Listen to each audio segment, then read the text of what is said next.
ایسے موقع پر آپ نے کس پیغمبر سے کس آسمان پر ملاقات کی،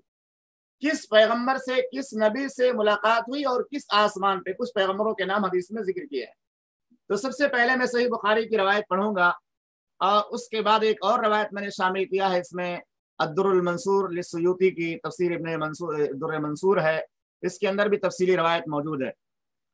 صحیح بخاری کے جو الفاظ ہیں، صحیح بخاری حدیث نمبر 7517، یہ معراج والی بڑی لمبی روایت ہے۔ کل سماء فیہا انبیاء قد سماہم فاوعیت منہم،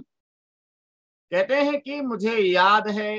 ہر آسمان پر نبی لوگ موجود ہیں، انبیاء کی روحیں ہر آسمان پر موجود ہیں، کسی کی پہلے، کسی کے دوسرے، کسی کے تیسرے، کسی کی چوتھے، کسی کے پانچویں، کسی کے چھٹے، کسی کے ساتویں آسمان پر، جن کے نام آپ نے لیے مجھے یاد ہے کہ ادریس علیہ السلام دوسرے آسمان پر، ہارون علیہ السلام چوتھے آسمان پر، اور دوسرے نبی پانچویں آسمان پر جن کے نام مجھے یاد نہیں ہے، اور ابراہیم علیہ السلام چھٹے آسمان پر، اور موسیٰ علیہ السلام ساتویں آسمان پر۔ یہ انہیں اللہ تعالیٰ نے شرف ہم کلامی کی وجہ سے فضیلت ملی تھی اللہ تعالیٰ سے۔ موسیٰ علیہ السلام نے کہا میرے رب، میرا خیال نہیں تھا کہ کسی کو مجھ سے بڑھایا جائے گا۔ تو یہ صحیح بخاری کی روایت ہے جس کے اندر ادریس علیہ السلام کے بارے میں وضاحت ہے کہ اللہ کے نبی صلی اللہ علیہ وسلم ادریس علیہ السلام سے ملاقات کی کس پر؟ دوسرے آسمان پر، اور ہارون علیہ السلام سے چوتھے آسمان پر، ابراہیم علیہ السلام سے چھٹے آسمان پر، اور موسیٰ علیہ السلام سے ساتویں آسمان پر۔ اس کے بعد ہم دوسری روایت پڑھتے ہیں در المنصور کی۔ ثم دخلت بیت المقدس، پھر میں بیت المقدس میں داخل ہوا، فجمع لی الانبیاء، اور تمام نبیوں کو بیت المقدس یا بیت المقدس کے اندر جمع کیا گیا، جن کی امامت محمد رسول اللہ صلی اللہ علیہ وسلم نے فرمائی۔ فقدمنی جبریل فصلیت بہم، جبریل نے محمد رسول اللہ صلی اللہ علیہ وسلم کو آگے پڑھایا، کہا آپ ان نبیوں کی، پیغمبروں کی امامت کیجیے۔ ثم صعد بی الی السماء، پھر مجھے لے کر جبریل چڑھے آسمان دنیا پر، پہلے آسمان پر لے کر جب پہنچ گئے تو وہاں کس سے ملاقات ہوئی؟ فثم صعد بی الی السماء، الی السماء الدنیا یا صعد بی، دونوں معنی ایک ہی ہوگا، چاہے لے کر چڑھا گیا ہے لے کر چڑھے جبریل۔ فَإِذَا فِيهَا آدَمُ، تو آسمان دنیا پر جس پیغمبر سے ملاقات ہوئی اس کا نام ذکر کیا ہے در المنصور میں، کون سے نام پیغمبر کا نام ہے؟ آدم علیہ السلام۔ پہلے آسمان پہ آدم علیہ السلام سے ملاقات ہوئی۔ سلم علیہ فقال علیہ سلم علیہ، نبی صلی اللہ علیہ وسلم نے کہا یہ آدم ہے، آپ ان کو سلام کیجئے۔ فقال مرحبا بابنی والنبی الصالح، تو انہوں نے سلام کیا اللہ کے رسول صلی اللہ علیہ وسلم نے، تو آدم علیہ السلام نے کہا میرے بیٹے مبارک ہو، آنا مبارک ہو، بڑے اچھے پیغمبر ہو تم۔ ثم صعد بی الی السماء الثانیہ، پھر جبریل مجھے لے کر دوسرے آسمان پر پہنچ گئے، دوسرے آسمان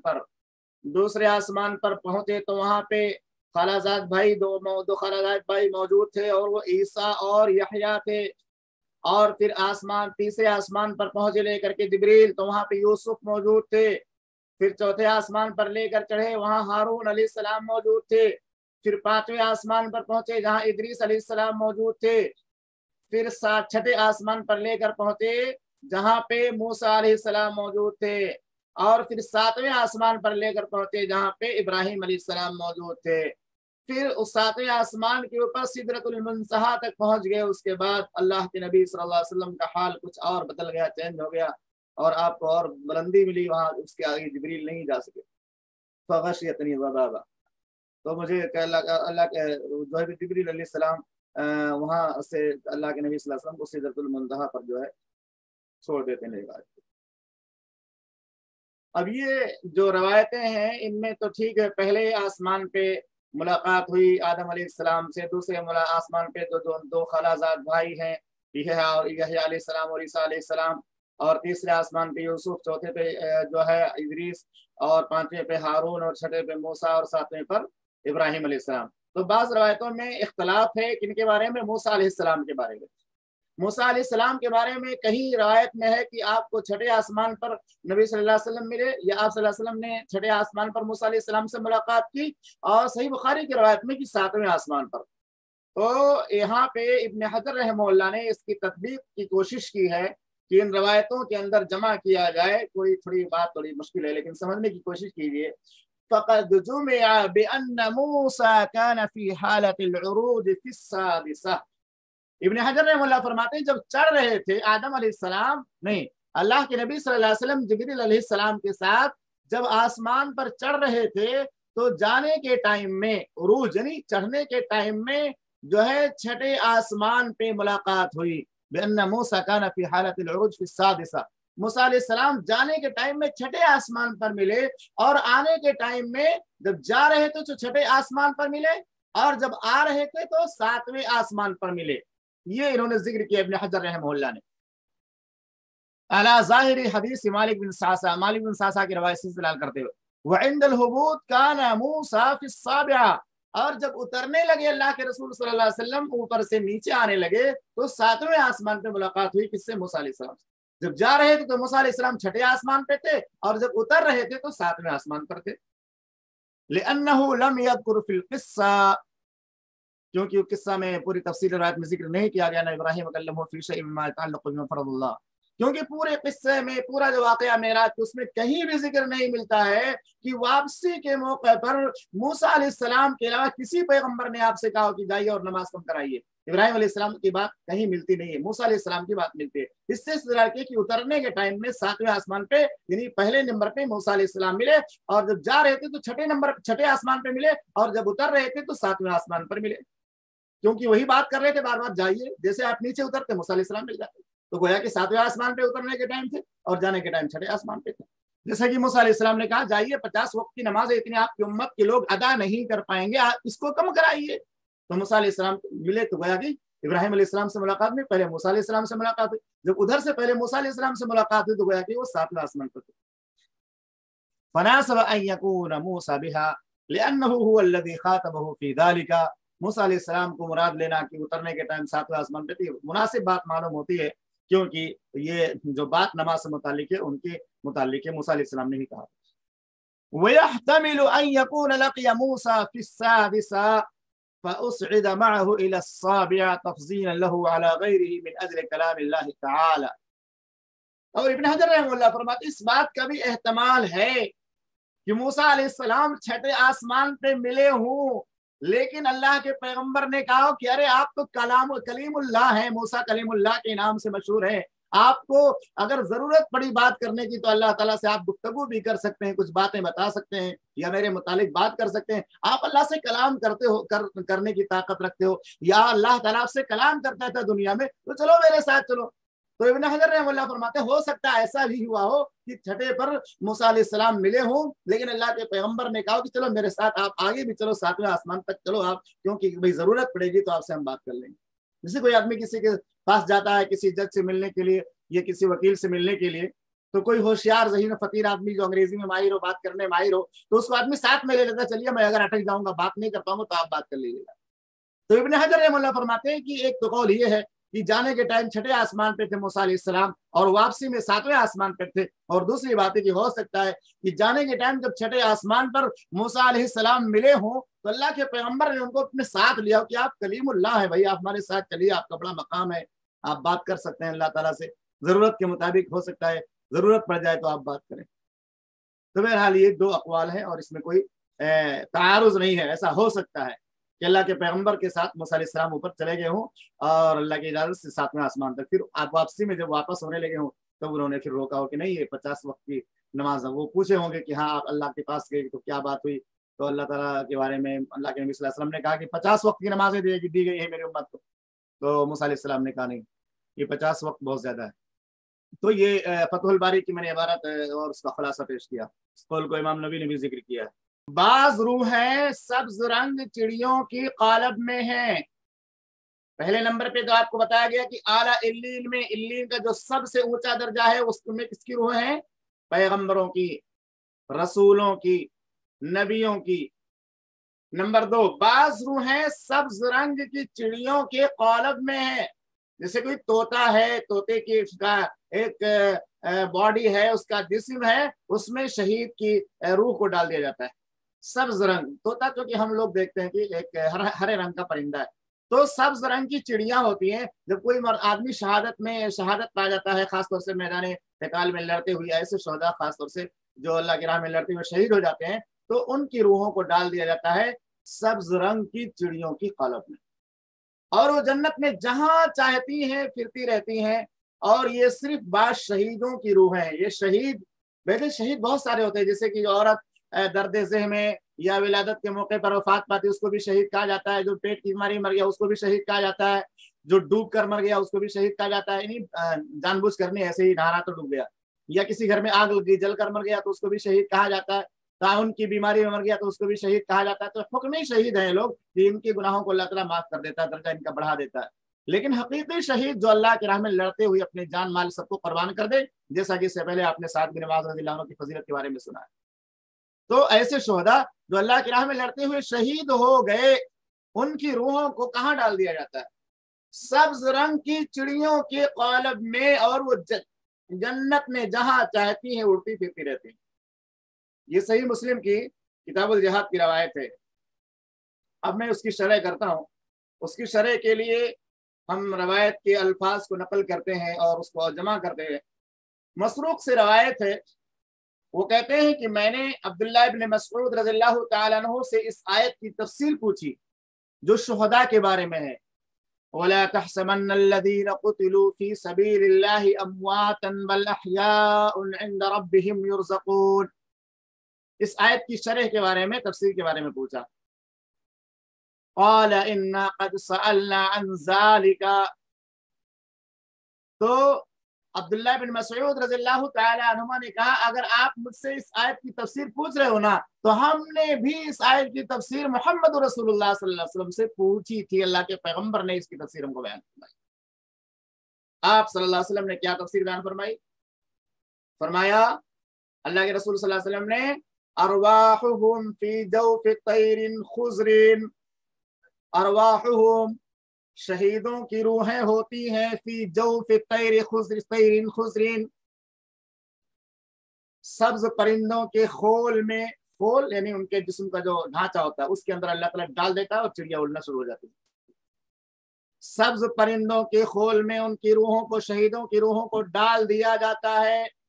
لہا قنادیل معلقۃ بالعرش. اور اس کے بعد کیا ہوتا ہے؟ ان شہیدوں کی روحوں کو جب سبز رنگ کے پرندوں کے خول میں ڈال دیا جاتا ہے تو پھر وہ روحیں وہاں پہ چرتی ہیں، چگتی ہیں، دوڑتی ہیں، پھرتی ہیں، ادھر سے ادھر، ادھر سے ادھر. سبز چڑیوں کے قالب میں قندیلوں کے اندر ہیں. ایسی قندیلیں جو عرش سے معلق ہیں، لٹک رہی ہیں. ان قندیلوں میں وہ بیٹھی ہوتی ہیں، خوبصورت قندیلوں میں جو قندیلیں عرش سے لٹکی ہوتی ہیں، اسی قندیلوں میں وہ سبز رنگ کی چڑیوں کے خول میں روحیں شہیدوں کی ڈال دی. اللہ اکبر. شہیدوں کا مقام کتنا بڑا، کتنی فرحت، کتنی خوشی ان کو ملتی ہوگی. اور جہاں چاہتی ہیں جنت میں چرتی پھرتی ہیں. جیسے بہت سارے گھروں میں نا وہ دربہ بنا دیتے ہیں، یا بہت سارے گھروں میں کبوتروں کے لیے جگہ بنا دی جاتی ہے، مان بنا دیا جاتا ہے، اور وہ کبوتر وہیں پہ اترتے ہیں، نیچے آتے ہیں، جاتے ہیں، اور پھر وہاں سے اڑ کر باہر چپ کر کے پھر آ کے وہاں بیٹھ جاتے ہیں. تو ایسے وہ عرش سے ان کی قندیلیں یا ان کے گھونسلے کی طرح قندیلیں ان کی معلق کر دی جاتی ہیں، اور وہاں پہ آ کے آرام کرتی ہیں، اور پھر وہاں سے پھر اڑ کر کے پھر جنت کے اندر سیر کرتی ہیں. اللہ اکبر. کتنا سکون اور کتنی فرحت ان کو ملتی ہوگی شہیدوں کی روحوں کو کہ مرتے ہی وہ جنت کی جو ہے باغات میں اور جنت کی نعمتوں میں دوڑنا شروع کر دیتی. ایک بار ان کے پروردگار نے ان کو دیکھا اور فرمایا اے روحو، تم سبز پرندوں کے کھولوں میں ادھر ادھر پھر رہی ہو، جنت میں چگتی ہو، جہاں چاہتی ہو جو ہے جنت کی سیر کرتی رہتی ہو. شہیدوں کی روحوں سے اللہ تعالیٰ نے پوچھا کچھ چاہتی ہو تمہاری آرزو کیا ہے؟ اتنی ساری نعمتیں تم کو دے دی گئیں کہ جنت کے اندر جو ہے سبز پرندوں کے خول میں تم کو ڈال دیا گیا روحوں کو، اور بالکل خوشی کی میں کہا تھا کہ ایک آدمی کی روح جنت کے برزخ کی جو ہے نعمت کا بھی احساس کرتی ہے، جنت کے بستر کو اور دروازے کو محسوس، کھڑکی کو محسوس کرتی ہے. تو ایسے ہی اللہ تعالیٰ نے ان روحوں سے ایک بار پوچھا تو انہوں نے کہا اب ہم کیا چاہیں گی؟ اے اللہ، ہم کو تو نے اتنی ساری نعمتیں دے رکھی ہے کہ پرندے کے خول میں ڈال دیا، اور وہ پرندہ آزادی سے جہاں چاہے جنت میں چگتا پھرے، جو چاہے کھائے اور پیے، جہاں چاہے پانی پیے، اور جنت کی نعمتوں سے لطف اندوز ہو. اب ہم کیا چاہیں گے؟ ہم تو جنت میں چگتی پھرتی ہیں جہاں چاہتی ہیں۔ پروردگار جل وعلا نے پھر پوچھا کچھ اور اگر چاہیے تو بتا دیجیے۔ جنت کی اندر وہ شہیدوں کی روحوں سے پوچھا، پھر انہوں نے دیکھا کہ بغیر پوچھے ہماری رہائی نہیں ہے۔ اللہ تعالیٰ بار بار پوچھ رہا ہے ان روحوں سے جو شہیدوں کی روحیں سبز پرندوں کے قالب میں ہیں، ان سے بار بار اللہ پوچھ رہا ہے اے روحو، اے شہیدوں کی روح جو پرندوں کے ہول میں ادھر ادھر چگتی ہو، ادھر ادھر بھاگ رہی ہو، ادھر ادھر سیر و تفریح کرتی ہو، اپنے من موجی کی زندگی گزارتی ہو، تم کو کچھ اور چاہیے؟ بار بار جب اللہ تعالیٰ نے سوال کیا تو انہوں نے کہا ہاں اللہ میری آرزو ہے کہ اللہ اس روح کو جسم میں دوبارہ لوٹا دے اور پھر دوبارہ شہید ہونے کا موقع دے دے، تاکہ ہم دوبارہ تیری راہ میں شہید کر کے درجہ پھر دوبارہ پالیں اور دوبارہ اس طرح کی خوشی ہمیں مل جائے۔ اللہ جب پروردگار جل جلالہ نے دیکھا کہ ان کی کوئی خوشی نہیں ہے، خواہش نہیں، تو ان کو چھوڑ دیا۔ انہوں نے اتنا ہی کہا اللہ کوئی خواہش نہیں، بس اتنی خواہش ہے کہ دوبارہ لوٹا دے ہمارے جسموں میں، ہم دوبارہ شہید ہو جائے۔ اللہ نے کہا تو مل چکا تم کو، یہ ساری نعمتیں اللہ تعالیٰ نے دے دی۔ خاص طور سے یہاں پہ میں سنجیدگی سے ایک بات بتانا چاہتا ہوں، جو لوگ بھی شریک ہیں آج کے درس میں، وہ یہ کہ بہت سارے لوگ ایسے ہوتے ہیں جو دنیا میں عبادتوں کے اندر نیکیوں میں بہت آگے ہوتے ہیں، لیکن لین دین کے معاملات میں، بندوں کے حقوق کی ادائیگی میں بہت ساری کوتاہیاں کرتے ہیں۔ ایک آدمی تہجد گزار ہے، ایک آدمی ہر مہینے ایام 20 کے روزے رکھتا ہے، سوموار اور جمعرات کے روزے رکھتا ہے، روزانہ صبح آدھا ایک پارہ قرآن مجید کی تلاوت کرتا ہے، لیکن کبھی کہیں یہاں فلاں کی کھیت کی میڑ چھاڑ کر کے اپنے میں شامل کر لیا، کہیں فلاں آدمی کے مکان کی زمین پہ قبضہ کر لیا، کہیں فلاں آدمی کے اوپر کیس اور مقدمہ کر دیا، کہیں کسی پر جو ہے مال غبن کر لیا، کسی کا مال غبن کر لیا، یا کبھی کسی آدمی سے قرض لیا اور اس کو ادا نہیں کر رہا ہے۔ تو اگر ایسا شخص ہے جو لوگوں سے قرض کھا کر کے اور اس کو ادا نہیں کیا اور مر گیا، اور جس سے قرض لیا تھا اس نے اس کو معاف بھی نہیں کیا ہے، اگر کوئی ایسا شخص ہے تو شہید ہونے کے بعد بھی اس کی روح معلق رہتی ہے اور سبز پرندوں کے خول میں اسی روح کو جانے سے روک دیا جاتا ہے، کیونکہ اس نے قرض کھایا اور ادا نہیں کیا۔ اس سے بات ثابت ہوتی ہے کہ اگر ہم میں سے آپ میں سے کوئی آدمی مقروض ہے تو ہمیں اس کے بارے میں جو ہے خیال کرنا چاہیے، فکر کرنی چاہیے کہ جلدی سے ہم اپنے قرض کو ادا کر کے آزاد ہو جائیں، کیونکہ اللہ کے حقوق کا معاملہ جہاں تک کہ اللہ ہو سکتا رحم کر کے معاف کر دے، اللہ کی طرف سے چھٹکارا مل جائے، لیکن بندے جلدی معاف نہیں کرتے ہیں۔ اس لیے قرض اگر لے آدمی تو اپنی طاقت کے مطابق لے، جتنا ادا کر سکے، اگر طاقت نہیں ہے تو اس حد سے زیادہ قرض نہ لے، اور اگر ادا نہیں کر سکا ہے تو سامنے والے سے معافی مانگ لے، معاف کرا لے، کیونکہ قرض اتنا خطرناک معاملہ ہے، اتنا خطرناک گناہ ہے قرض ادا نہ کرنا، کہ ایک آدمی شہید ہو جاتا ہے پھر بھی اللہ تعالیٰ اس کو شہادت کی وہ فضیلت نہیں عطا کرتا، کیونکہ اس نے اپنے قرض کو ادا نہیں کیا ہوتا۔ کتاب میں عبارت موجود ہے، اس لیے میں نے اس کو ذکر کیا۔ بعض شہیدوں کی روحوں کو مقروض ہونے یا کسی دوسری بنا پر جنت سے روک دیا جاتا ہے۔ مسند احمد میں محمد بن عبداللہ بن جہش سے مروی ہے کہ ایک شخص اللہ کے رسول صلی اللہ علیہ وسلم کے پاس آیا اور کہا اگر میں اللہ کی راہ میں شہید کیا جاؤں تو مجھے کیا ملے گا؟ تو آپ صلی اللہ علیہ وسلم نے کہا جنت ملے گا۔